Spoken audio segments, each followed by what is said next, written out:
Good evening and welcome back to the Student Hub Live. This is our final session in our Refreshers Orientation event where we've learnt loads of things about the Open University. We've had some fantastic guests on telling you all sorts of things that hopefully you didn't know.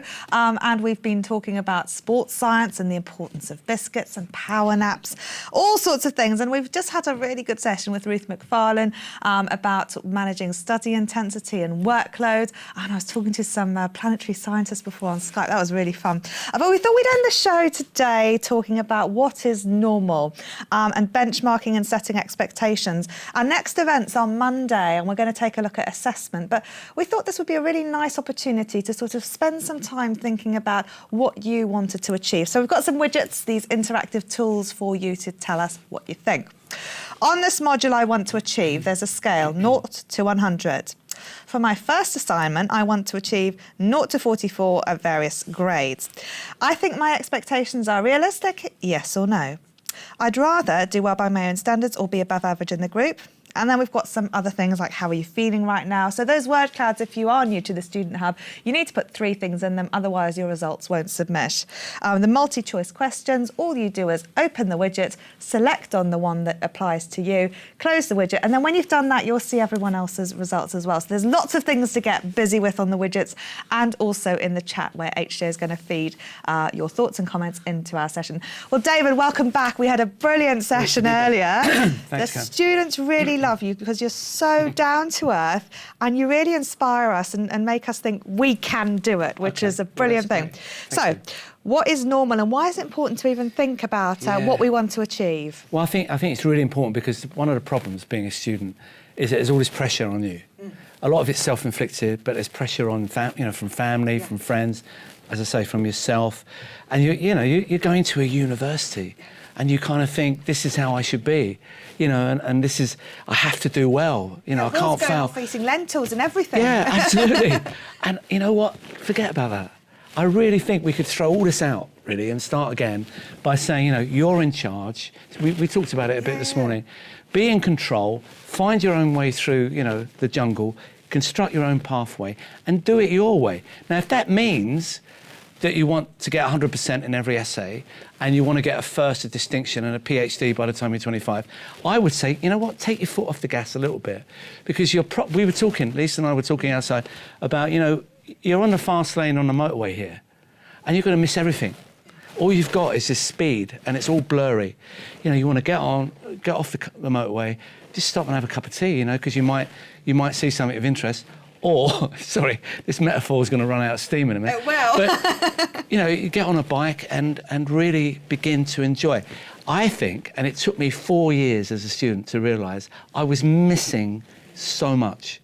I was ruthlessly tied to the module, the notes, the tutorials.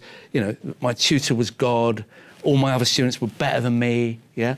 And I started to relax and took my foot off the gas. And my grades started to improve and I started to really enjoy it and I started to be me, and I think that's what students should do. That would be my big message. Well, how are you all feeling at home right now? We've asked you to fill in our Wordle and list 3 things that you're feeling right now. There's probably some food in there, but let's take a look and see what you had to say at home. So, yes, there is food. Tired, hungry, apprehensive, motivated, headache, yay, relaxed, confident, food. Nervous, chilled, annoyed, ready, included, optimistic. OK, excellent. Well, everybody, thank you for filling that in space. Whoop, oh, brilliant.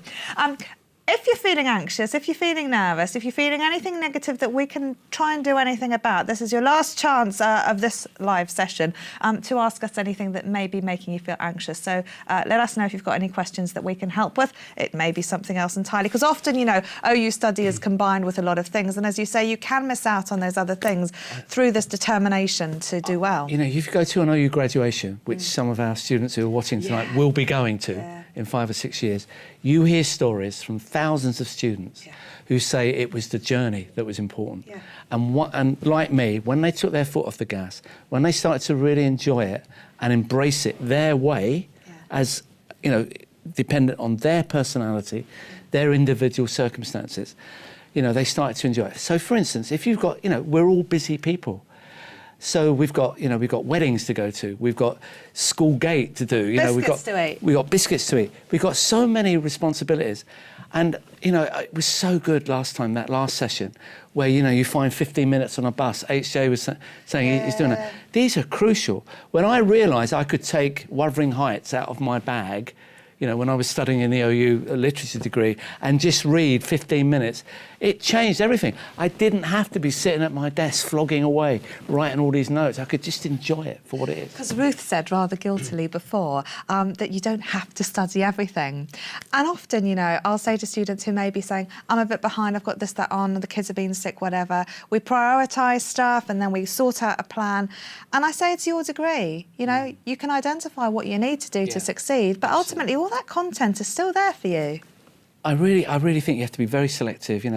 All the time management stuff that was said there is really, really, really good.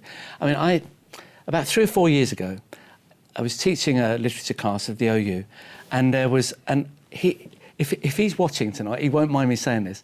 He was sitting. I don't like to have rows, so we were sitting, spread out. But he was kind of at the back like this, and I'm quite provocative as a tutor, and I kind of say things like, what are we going to do about consumerism? And someone might say, what's that got to do with literature? And I'd say, well, if you read Tolstoy, if you read Harold Pinter's plays or something, there's this kind of a social agenda as well. But this guy was right at the back. He wasn't having any of it, and he saw me afterwards, and he said, "I'm sorry, I probably won't be coming again because this is just rubbish. We're all sitting around talking. You should be talking about." How am I going to pass my TMA? I convinced him to keep coming, and there's one exercise I do about halfway through the course called the hot seat. And what we do, everybody else sits around and we hot seat a character from the book. And you could do this at home, actually. Get your family around and just someone be, Heathcliff from Wuthering Heights, and everybody asks him questions about it. You can learn so much. Or you sit on the seat because you're studying the book. Anyway, we were doing a First World War poem, and in the poem, I think it's a Wilfred Owen poem, the hero of the poem has died, because of the slaughter of the First World War. And so, in the hot seat, everyone sits around. First of all, we put a general there, then we put the leaders of Germany and England in the hot seat, and we ask them questions. And then, this is how far this guy had gone in a few weeks, a couple of months. He put his hand up, went into the chair, and I said, right, who do you want to be? I said, I want to be the dead soldier. I said, great. Everybody started asking him questions. So the first question was, what do you feel now about the war? Was it worth sacrificing your life? You miss your family? And he was silent. And I went up to him and said, all right, stop. I said, you've got to speak in this exercise. You've got to say. And he went, no, I'm dead. And it was the most profound moment. All round the circle, all these light bulbs went on in the student's head, and they kept asking him questions. What do you think about nationalism and patriotism? Silence. What do you think about, is war worth dying for? What do you feel about killing other people? Silence. And there, if you like, was the 2-minute silence. Yeah. And it was so powerful. And he invited me to his graduation. Really? 3 years later, he got a first. So what I'm saying is, this guy came out of his ways of thinking how he should be. He felt he should be just, stubborn, and all I want to do is I want to do the best I can. I'm not going to listen to anything else.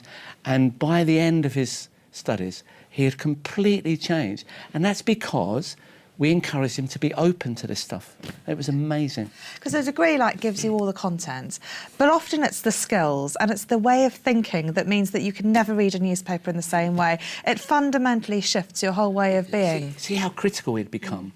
He realised that the dead soldier doesn't speak, so he broke the rules of the exercise and made the exercise even more profound. So this is what I would say to people, do it your way, tailor it to your individual circumstances. It will be so much more pleasurable, and don't be afraid to go with what's really interesting for you. And the way you will begin to see the world differently, and then you can apply that to it as well. It's an amazing thing. It's like peeling back an onion or putting layers and layers on and seeing the world and you and your life and your friends and your social situation completely differently. Yeah, no, absolutely. It's funny because I know there's so many conscientious students here who want to do really, really well and who want to follow the guidance, and a lot of them diligently do, and it's incredible. I was never one of those students. I did drama as well at a Brick University, and then when I came to the Open University, I got access to the library, which I thought was amazing. So I was always in there researching things, and I did think this is my degree, and I did want to do it my way, and I wanted to learn stuff that I was more interested in, and sometimes that meant that I was reprioritising, not doing certain things and doing other things instead. But I look back on some of that stuff and think, actually, this was my degree. Whilst there's a modular content and sort of stuff that we all have in common with other students, ultimately you can shape it and you can make the most of it, because we're all doing different stuff with our degree at the end. Yeah, absolutely. I think this, what I'm about to say, might be a little bit controversial, but I'll say it again. Go on. If you set yourself up to be successful all the way through, 100% in every essay, you're actually setting yourself up as a bit of a victim, because you won't do that, because there will be kinds of reasons, and also there's no need to do it. But you set yourself up, you fail because you only got 85% or whatever, and you can become very despondent. If, however, you say to yourself all the time, what is it I need to do now to be good enough in order to pass this assignment? Or as your widgets suggested, can I actually get away with just getting 70% here, or even 55% here? Can I get away with my first 2 years enjoying it so much that actually all I do is pass? And then I can build on that. Lay the foundations. And by the time you get more confident and skilled by year 4, 5 and 6, then you can go, if you like, all out for your distinction. But lay the foundation first and enjoy it.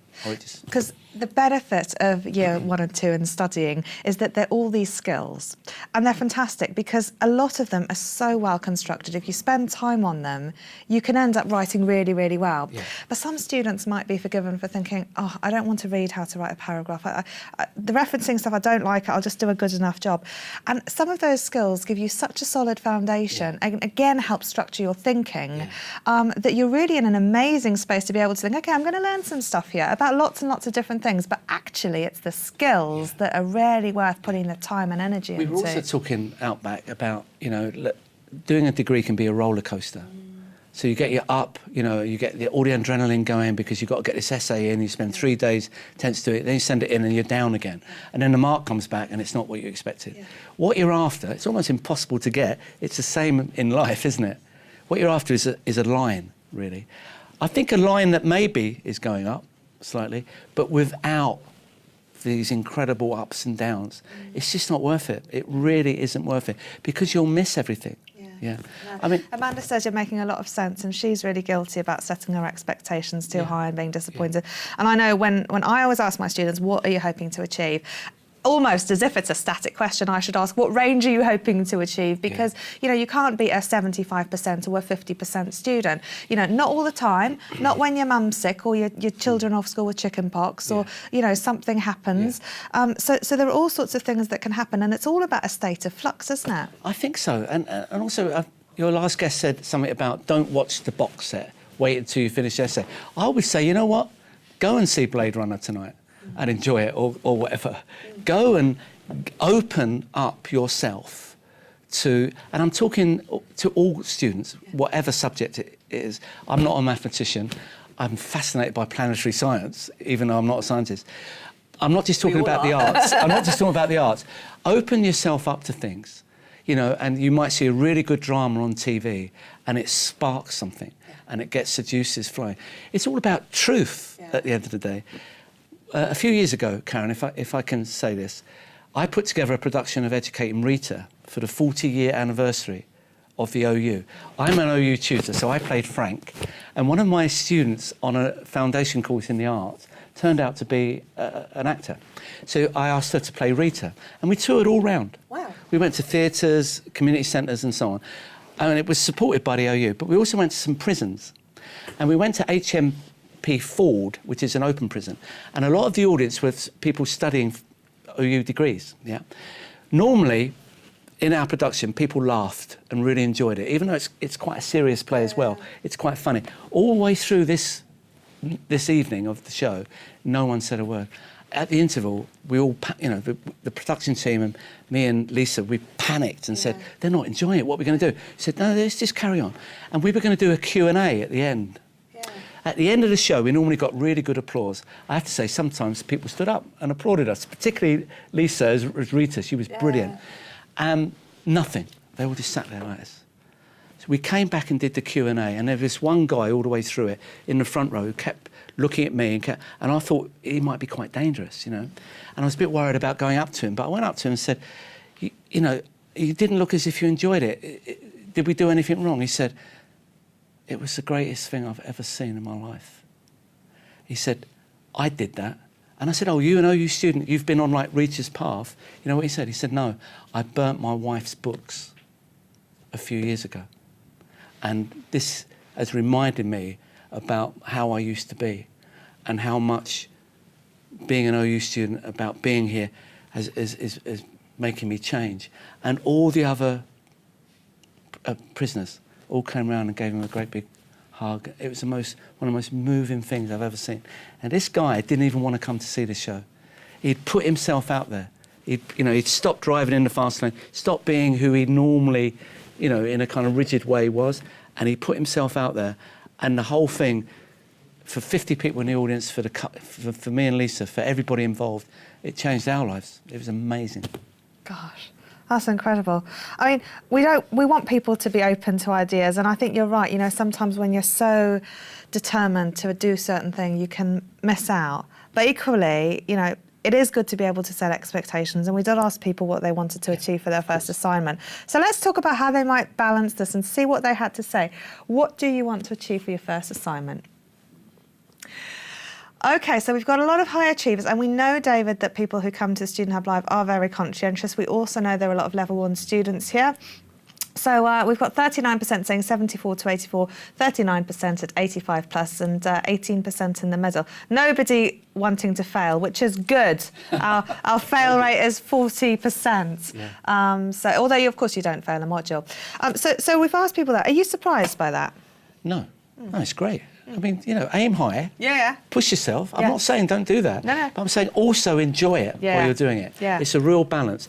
One tip that I had a student, all right, it's back in the 70s, life was very different then, but it still stands, was if you've got 20 things to say in your essay as part of your argument, say 8 of them. Yeah. And instead of making it about quantity, make it about quality. Deepen your argument, make connections. This is standard, how to write an essay stuff, but it's a really good tip. I tell my 2nd and 3rd level students this, they think I'm mad. They think their essay is for me to show them, is for me to see how clever they are. It's not about that.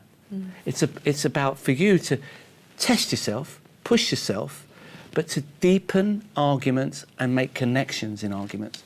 I encourage my students, this is blasphemous, not to end their conclusion in their essay with in an essay you're supposed to say what you're going to say it, tell the tutor what you've said. I change that 3rd one. I say, no, hit me with something. Hit me with something really surprising. Say, you've been to see Ian McKellen in King Lear, and he said this and it made you think of this, and you're able to connect it to the argument. That's fantastic. Yeah? Surprise your tutor, surprise yourself. If it doesn't work and your tutor says that guy on Student Hub Live is talking nonsense, forget it. No new information in your conclusion. Yeah, no, but I think it actually shows that people are beginning to make connections. It doesn't mean you don't answer the question. It doesn't mean you come to a satisfactory ending to the essay, but somehow you kind of leave the tutor, thinking about even more about what your essay is. Get off to a good start, cut down the 20 points to 8, end on a high. Yeah. Well, we also asked people about whether they thought their expectations were realistic for this very high, over 70%, and let's see what they said. 85% said yes, they think their expectations are realistic. HJ, what are you talking about? We're talking about a lot, but I know Kazia says, can this guy be my tutor? He's brilliant. And I think we all agree. And Joe says, very enlightening advice. It's poignant for me that I've chosen to study my MA when my daughter's gone to university, so it's great advice for her daughter too. And we had a lovely comment on Twitter as well. So we asked people, what do you want to achieve? And Kivette says, just to get the best out of my MSc course and apply it positively in my community, which I think is fantastic. That's brilliant. No, it is brilliant. That is absolutely brilliant. Yeah. But we also had Peter, who has been a bit worried about achieving pass mark of 40, but there's so much support and great advice from your tutor and in the TMA guidance that it's only the basic things that you need to pass. So like looking at your module materials and trying to answer the questions. So you'll definitely get that pass mark. And we've got a big bootcamp special that's all about assessment and understanding how to, decipher what the weighting is in your module and even to what extent that module makes up the grade for your overall qualification. So we'll be going through all of that on Monday. So do join us for that event. David, you mentioned before like this 20 things thing and you're saying I put 8 in your assignment, but I wonder about looking at quantities in terms of how much you've got on. And like sometimes you might be an incredibly bright student, but like I was saying before, some things might happen and you don't have as much time. What advice do you give people about this ratio between effort and energy and how that can fluctuate? And I guess why setting expectations needs to be something that we're often thinking about. We can't just sort of have this constant figure, even though it's nice to have a ballpark. Yeah, I don't know. I just think if students ring me up and say that I've got a really busy weekend, my daughter's getting married, I won't be able to do the essay, is there any chance of an extension? Yes, of course there is. I want them to go to the whatever it is. Everyone wants you for your tutor. Manchester United are playing away at Burnley. I'll have to go. It's a really important. Of course you have to go because actually something might happen there. I think embrace it. It is a balance, though. Of course, I'm not telling students not to work hard. No. Really work hard. I worked really hard. What I'm saying is, it wasn't until my 3rd or 4th year when I started to embrace everything else connected to it. I mean, someone just said about they want to do well because they want to give something back to their community. Yeah. I mean, God, that is so moving. You don't have to get 100%. No, and you don't go and give something to community and go, I got a 74. Exactly. So the grades sometimes they can seem so important, and I know when people get their feedback, they look at the grade, and the grade seems to matter so much. But as what you're saying, that it matters less over time. So while something can seem like the be-all and end-all in that given moment, actually it's about the experience. It's about thinking about what you're doing this degree for. That's more important in the long term. I also think that it's the responsibility of the tutor, and they will do it. And if they don't do it, have a word with them to back up kind of some of the stuff we're saying here. Yeah. Because what you want in your TMA feedback is this is what you should, you want, thank you for submitting the essay, well done, I really enjoyed reading it, all the nice things. But you also want, this is what you need to do for TMA 02, for your second essay. But if you get 100%, it's quite hard to find that. Here's a cliche for you. Actually, the more you fail, the more you will learn, the more you will adapt to the truth of what's happened. So I failed terribly for the first couple of years as a student. I now work as an Open University tutor. Some people might say, big deal, but that's a huge journey from where I was. Yeah, Ronald and Peter have just been saying that. And it's because I failed sometimes. And it's okay to fail. And you will learn from your mistakes. In the theatre, he says, lovey, darling. But if a rehearsal works, I'm worried. I don't want a rehearsal to work. I want us to fail, and fail again. And we go home, we sleep on it, and we all come back and think, now, let's try something different. Yeah. If we succeed day one of the rehearsal, the play's not worth, the play's not worth doing, as far as I'm concerned. You're right. And it's true about essays. Actually, get 43% because you'll get such great feedback from your tutor. You'll get it as well as 100%. Don't get me wrong. They should still say what you've done right here and still be encouraging. But can you see, it's obvious, isn't it? That actually a couple of fails thrown in there will actually build more secure foundation. No, absolutely. They're loving this in the chat. I wish we could go on all night. Rachel says, "Can David come to every student hub?" I think you are coming anyway. I think we should do an all-night one. We should, and then have a little rave in the library when it's closed. Sneak past security. And Terry's never seen Educating Rita, so she's going to have to. Do look at the film, but if you can see the play as well, it's the same thing, but they're very different as well. But the film is actually very, very good too. Yeah, excellent. OK. So fill in the rest of the widgets if you haven't already. I just want to take a quick trip to HJ to find out what other things are going on. I'd just like to read Fran's comment. She said, great wisdom coming out of this evening, which is fantastic. She's really busy serving dinner, so she is about to go off. But Joanna says, sometimes it feels getting a low grade means I haven't worked well up to the TMA and I start to panic. But as David said, that it's all about the feedback you get and building yourself up. I remember I failed a module, I've failed TMAs and got scores that I didn't expect, but just talking to your tutor and saying, oh, could you help me out with this? What pointers would you suggest overall? And that's the best thing that you can do. Yeah. And of course, go to our assignment workshop next week. Yes, good plug. What do you do, David, when you've got students who may have achieved really well and then all of a sudden their grades drop? What do you do? Do you think they haven't worked so hard? No. You mean during the same module, Yeah. during the same year? Well, yeah, I mean, hopefully they would talk to me about it. Yeah. I certainly would expect a tutor to maybe contact the student, but, you know, take the ball by the horns, contact your tutor and say, I'm not quite sure. Is there something I'm doing wrong? It often happens when there's EMA, you know, the... end of module assessment. End of module assessment, of course. Or in an exam, as it used to be, where there's a drop-off. Yeah. And that's not that surprising, yeah. But I would see it as a rolling journey. And if there are some problems along the way, I think it is probably useful to talk to your tutor about that, because suddenly you might have just taken a wrong turn or something, and it'd be useful to get back on that path, or for the tutor to help you to get back on the path. Sorry, I'm full of metaphors and stories. No, we're loving it. Fran's had to go now. Everyone in the chat's been all friendly, saying, bye, Fran. She's got to go and do dinner and things. So watch the catch up later and come to the boot camp. We'll feel like a reunion then on Monday. So, no, that's been an amazing session, David. And if nothing else, I think, you know, aside from, you know, this whole idea about, you know, it's okay to fail, and it's really important to enjoy the journey and take hold of your degree and take some, you know, agency over the whole thing, because you are in control of it, and actually you can choose what you're going to achieve, and it doesn't have to be over 85%.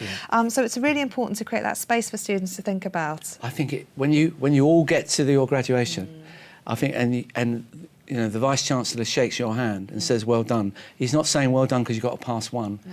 Yeah, he's saying well done because you've achieved the journey you've set out to achieve, and you've done it. Well done for you. Absolutely. Oh, wonderful. Thanks so much for coming out. Will you come back again? Absolutely. Love it. Excellent. Thank you. Better than working.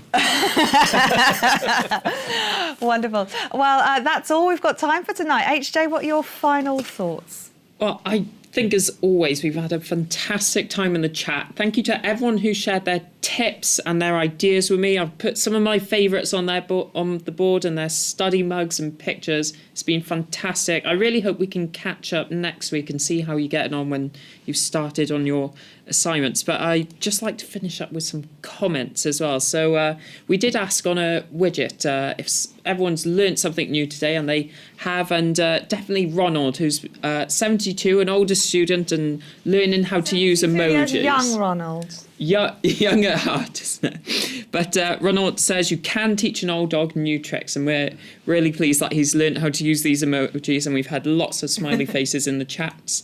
And Amanda said she was feeling a bit anxious, but now with all this Student Hub Live stuff, all the anxieties have been alleviated. And Deborah's just glad that she's found out about there's so much going on at the OU that we didn't know about before, and we've learnt today. So yes, thank you for everyone for joining us. Remember to keep in touch. We've got an email, studenthub@open.ac.uk, and our Twitter @StudentHubLive, and I'm looking forward to seeing you in the chat again. Oh, thanks, HJ. You've done a brilliant job, as have other people on the hot desk. And in particular, you at home. You've been so kind, sharing your ideas and support for each other. It really has been wonderful. So thank you for coming along. If you're watching this on Catch Up, come to our next live event, which is on Monday, the 9th of October. That's going to be our assessment boot camp. It's going to be the last of our live events for a little while, because then we're going to go and do some assessment workshops. We're going to take a look at essay writing. So we're going to have some open online rooms, workshops with Isabella and I. Any essay, you bring it along and we'll talk about process and content words, etc. And on Monday, we're going to take a look at some of those skills that are very important in unpacking your assessments and doing well. Everyone has been incredible on this programme, so thank you as well to all of my guests who've come here, and thank you to our crew who've done a fabulous job also. That's all from us tonight at the Student Hub Live. Do check out the catch-up, come to our event next Monday, and we'll see you very soon. Bye for now.